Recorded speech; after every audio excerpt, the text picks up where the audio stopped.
Morning সবাইকে। আজকে আমরা ৯ই ফেব্রুয়ারি যত ইম্পর্টেন্ট কারেন্ট অ্যাফেয়ার্স আছে সেগুলোর ডিটেইলসে অ্যানালাইসিস করব। তো শুরু করছি আজকে আমরা আমাদের প্রথম কারেন্ট অ্যাফেয়ার্স নিয়ে।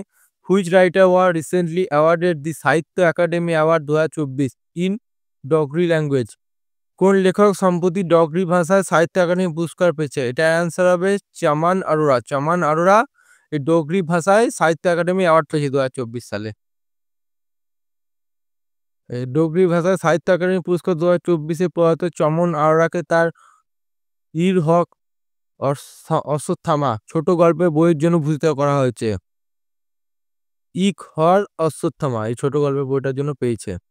তো এখানে মনে রাখতে হবে কি কোশ্চেন আসতে পারে। ফার্স্ট কোশ্চেন আসতে পারে যেটা দেখলাম, ডোগরি ভাষায় কে সাহিত্য একাডেমি পুরস্কার পেয়েছে ২০২৪ সালে? এটা অ্যান্সার হবে এই যে চামান আরোরাকে। আরেকটা কোশ্চেন আসতে পারে, চামান আরোরা কোন ল্যাঙ্গুয়েজে সাহিত্য একাডেমি পুরস্কার পেয়েছে? এটা অ্যান্সার হবে ডোগরি ভাষায়। আরেকটা কোশ্চেন আসতে পারে, এই ডোগরি ভাষায় চমন আরোরাকে কোন বইয়ের জন্য, মানে কোন গল্পের বইয়ের জন্য সাহিত্য একাডেমি অ্যাওয়ার্ড পেয়েছে? এটা অ্যান্সার হবে হর অশ্বত্থামা এই বইটা ছোট গল্পের জন্য অ্যাওয়ার্ডটি পেয়েছে। তো ইনি হচ্ছেন চামান আরোরা, প্রয়াত হয়েছেন। এবার নেক্সট কোশ্চেন চলে যায়।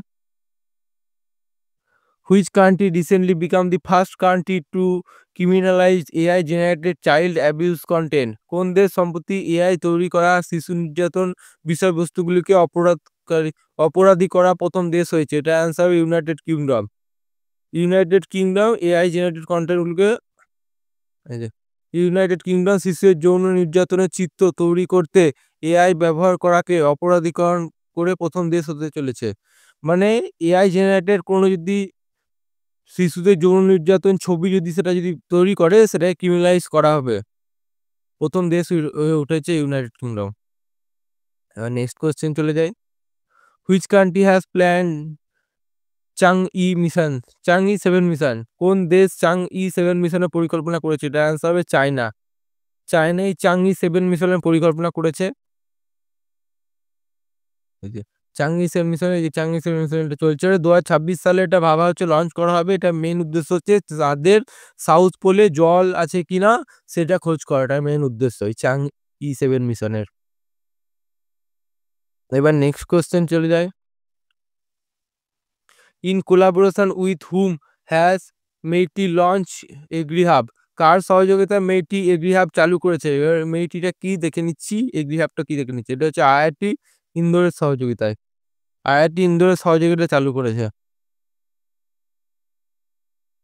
এই যে ইলেকট্রনিক্স অ্যান্ড তথ্য প্রযুক্তি, এই যে ministry of electronics and information technology MeitY, এটা ফুল ফর্ম মনে রাখতে হবে। এই যে ministry of electronics and information technology এই যে আইআইটি ইন্দোরের সহযোগিতায় এগ্রি হাব চালু করেছে। এই যে এটা হচ্ছে এগ্রি হাব, এটা চালু করেছে। এবার নেক্সট কোশ্চেন চলে যায়। In which state has India first white tiger breeding centre bin approve recently? ভারতের প্রথম সাদা বাঘ প্রজনন কেন্দ্র সম্প্রতি কোন রাজ্যে অনুমোদিত হয়েছে? এটা অ্যান্সার মধ্যপ্রদেশ। মধ্যপ্রদেশে ভারতের প্রথম রাজ্যে যেটা অনুমোদন দিয়েছে এই যে সাদা বাঘের ব্রিডিং করার জন্য ব্রিডিং সেন্টার হিসেবে। এই যে মধ্যপ্রদেশ ভারতের প্রথম সাদা বাঘ প্রজনন কেন্দ্রে অনুমোদন দেওয়া হয়েছে। এই সাদা বাঘ মধ্যপ্রদেশে প্রথম এই সাদা বাঘের ব্রিডিং করানো হবে। নেক্সট কোয়েশ্চেন চলে যায়। Where will India first AI university be establish? ভারতের প্রথম এআই বিশ্ববিদ্যালয় কোথায় স্থাপিত করা হয়েছে? এটা আনসার মহারাষ্ট্রে। মহারাষ্ট্রে ভারতের প্রথম এআই বিশ্ববিদ্যালয় তৈরি করা হয়েছে, এআই ইউনিভার্সিটি। ভারতের প্রথম AI university universal AI university মুম্বাইয়ের কাছে মহারাষ্ট্রে কাটজাতে অবস্থিত। এবার next question. Which Indian state has recently been officially declared Naxal free? ভারতে কোন রাজ্যকে সম্প্রতি আনুষ্ঠানিকভাবে নকশাল মুক্ত ঘোষণা করা হয়েছে? এটার আনসার হবে কর্ণাটককে। কর্ণাটককে ভারতের প্রথম স্টেট হিসেবে নাক্সাল ফ্রি স্টেট হিসেবে ঘোষণা করা হয়েছে। প্রথম না মানে নাক্সাল স্টেট, এই কর্ণাটক আনুষ্ঠানিকভাবে নকশাল মুক্ত ঘোষণা করা হয়েছে। এই ঘোষণা রাজ্যের শেষ অবশিষ্ট নকশাল লক্ষ্মী নামে যে নাক্সাল গ্রুপটি ছিল সেটি আত্মসমর্পণ করার পরে কর্ণাটককে নাক্সাল ফ্রি হিসেবে ঘোষণা করা হয়েছে। ফেব্রুয়ারিতে এই লক্ষ্মী নামে যে নাক্সাল গ্রুপটি ছিল সেটি আত্মসমর্পণ করেছে উডুপিতে। তারপর এটিকে নাক্সাল ফ্রি ঘোষণা করা হয়েছে। নেক্সট কোশ্চেন চলে যায়। Which institution has recently launch India first cancer genome database? কোন প্রতিষ্ঠান সম্প্রতি ভারতে প্রথম ক্যান্সার জিনোম ডাটাবেস চালু করেছে? এটার অ্যান্সার হবে আইআইটি মাদ্রাস। আইআইটি মাদ্রাস ভারতে প্রথম ক্যান্সার জিনোম ডাটাবেস চালু করেছে। Indian Institute of Technology Madras ভারতে প্রথম ক্যান্সার জিনোম ডাটাবেস চালু করেছে, যার নাম Bharat cancer genome atlas, BGCA. Bharat cancer genome atlas নামটা মনে রাখতে হবে। বিসিজি এর ফুল ফর্ম কি? Bharat cancer genome atlas. এটা কে তৈরি করেছে? আইআইটি মাদ্রাস এটা তৈরি করেছে প্রথম। এবার নেক্সট কোশ্চেন চলে যাই। Who recently unveiled India largest metal 3D printing machine? সম্প্রতি কে ভারতের বৃহত্তম ধাতব 3D প্রিন্টিং মেশিন উন্মোচন করেছে? এটার অ্যান্সার হবে ডিআরডিও এবং IIT Hyderabad. DRDO IIT Hyderabad ভারতের প্রথম metal 3D printing machine anvil করেছে।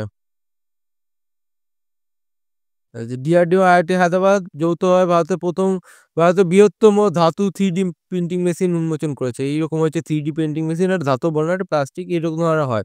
3D প্রিন্টিং মেশিন সবাই দেখেছে, সেটা একটা মেটাল 3D প্রিন্টিং মেশিন তো উন্মোচন করেছে। কে করেছে? ডিআরডিও আইআইটি হায়দ্রাবাদ, মনে রাখতে হবে। এবার নেক্সট কোশ্চেন চলে যাই। When will International Development Week be observed in 2025?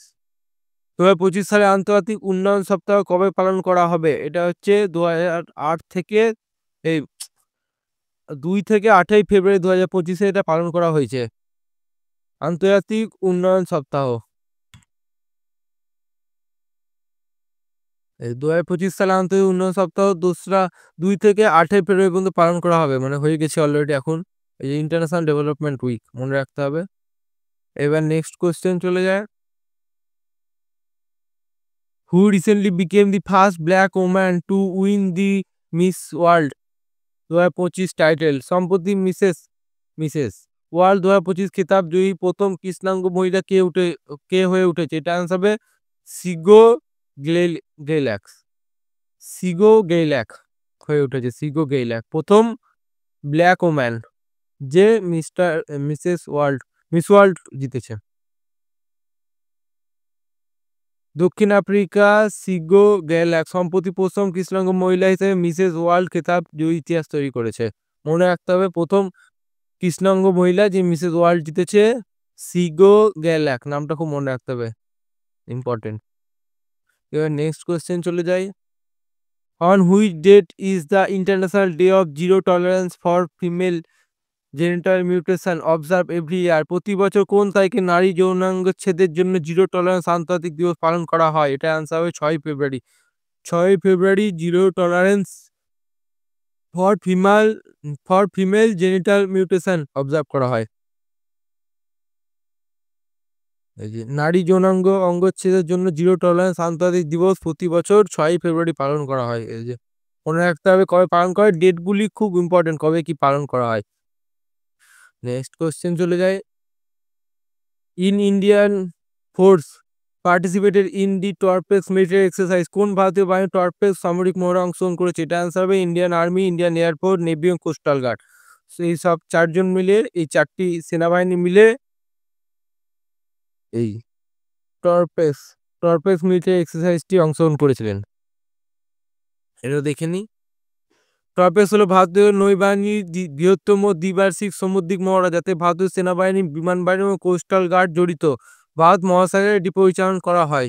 এটি অন্তঃকার্য বাড়ানোর জন্য, মানে সবাই যুক্তভাবে যৌথভাবে কাজ করার ক্ষমতা বাড়ানোর জন্য এই এক্সারসাইজটি করা হয় মেনলি। এবার নেক্সট কোশ্চেন চলে যায়।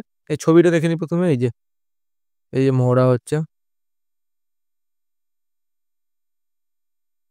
এবার next question. What is SPHEREx which was recently news? SPHEREx কি সম্প্রতি খবরে দেখা যায়? এটা হচ্ছে নাসার next major space telescope. SPHEREx নাসার নেক্সট এই যে মেজর স্পেস টেলিস্কোপ। এটা ছবিটা দেখে নি।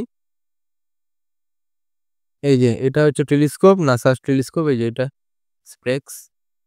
এরকম কোশ্চেন আছে স্প্রেক্স কি, এটা আনসার হবে টেলিস্কোপ। এবার নেক্সট কোশ্চেন চলে যায়।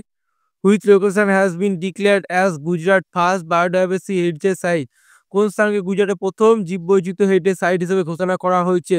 এটা হবে ইনল্যান্ড ম্যানগ্রোভ অফ গুয়েনি ভিলেজকে। Inland mangrove of Guneri village গুজরাটে এটিকে প্রথম বায়োডাইভার্সিটি হেরিটেজ সাইট বলে ঘোষণা করা হয়েছে। গুজরাটের কচ্ছ জেলার গুনেনি গ্রামের অভ্যন্তরীণ ম্যানগ্রোভ সাইটকে রাজ্যের প্রথম জীববৈচিত্র্য হেরিটেজ সাইট হিসেবে ঘোষণা করা হয়েছে। গুজরাটের প্রথম জীববৈচিত্র্য বায়োডাইভার্সিটি হেরিটেজ সাইট হচ্ছে এই যে গুনেনি গ্রামের অভ্যন্তরীণ ম্যানগ্রোভ সাইটটিকে এটা করা হয়েছে। এই যে এটা ছবির ম্যানগ্রোভ সাইট, এটা প্রথম গুজরাটের বায়োডাইভার্সিটি হেরিটেজ সাইট হিসেবে ঘোষণা করা হয়েছে। আজকের মতো এইটুকুই। ভিডিওটি ভালো লাগলে লাইক করে দেবো, চ্যানেলটিকে সাবস্ক্রাইব করে আমাকে সাপোর্ট করবে। থ্যাংক ইউ সবাই।